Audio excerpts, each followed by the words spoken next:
বিলকিস বেগম খাবার রান্না করায় এবার সকল খাবার ছুঁড়ে ফেলে দিবে লুবনা।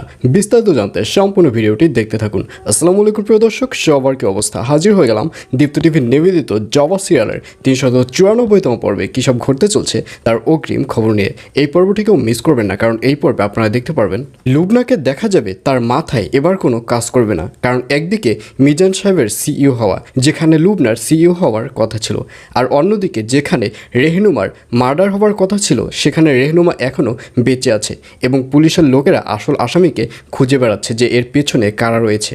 এইসব টেনশন নিয়ে লুবনা যখন খাবার খেতে যাবে তখন দেখবে যে সকল খাবার তার যে বাবুর্চি রেখে গিয়েছিল একজন বাবুর্চিও রান্না করেনি, সকল খাবার রান্না করেছে বিলকিস বেগম।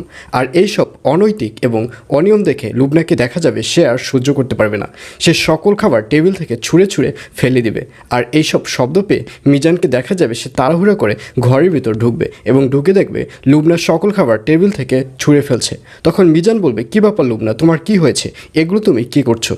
আর অন্যদিকে জবাকে দেখা যাবে মিঠুর সাথে কথা কাটাকাটির পর জবা রেহনুমাভাবে শাড়িগুলো নিয়ে যখন বের হবে বাসা থেকে, ঠিক তখনই মিজানের সাথে দেখা হয়ে যাবে জবার। তখন মিজান বলবে, কী ব্যাপার, তোমার হাতেগুলো কি? এইসব শাড়ি তো রেহনুমার, আর এইসব শাড়ি তো আমি কবেই বাসা থেকে ফেলে দিয়েছি, এসব শাড়ি তুমি কোথায় পেলে? তখন জবা বলবে, এসব শাড়ি আমি কোথায় পেলাম সেটা আপনার বড় কথা নয় জানাটা, কারণ আপনি তো এইসব শাড়ি আপনার বাসা থেকে ফেলে দিয়েছেন। সুতরাং আমি এসব শাড়ি নিয়ে কী করি কী করব এগুলো আপনার না জানলেও চলবে।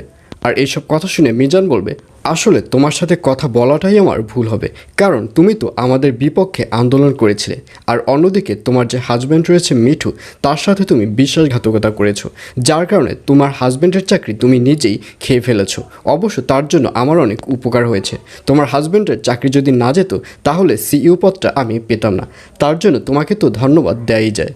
আর এইসব কথা শুনে জবাকে দেখা যাবে জবার রেগে ওখানে আগুন হয়ে থাকবে, কিন্তু জবা কোনো কথা বলবে না।